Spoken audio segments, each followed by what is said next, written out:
కార్తీక మాసం అంతా కూడా మనం ఎక్కడ దీపాలు పెట్టాలి, ఎలా దీపాలు పెట్టాలి, అండ్ మార్నింగ్ ఎన్ని దీపాలు పెట్టాలి, ఈవినింగ్ ఎన్ని దీపాలు పెట్టాలి.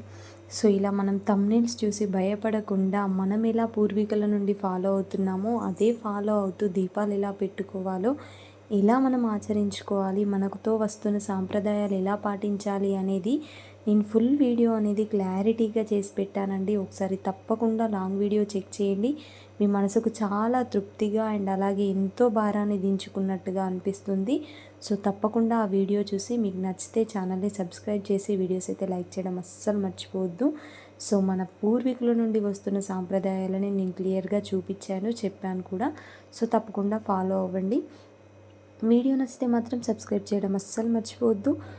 అండ్ అలాగే వీడియోస్ని లైక్ చేయండి. మీరు సబ్స్క్రైబ్ చేసి లైక్ చేయడం వల్ల నాకు ఇంకా మోటివేటింగ్గా ఉండి సో నేను ఇలాంటి మంచి మంచి విషయాలను మీ ముందుకి తీసుకురావడానికి తప్పకుండా ట్రై చేస్తాను.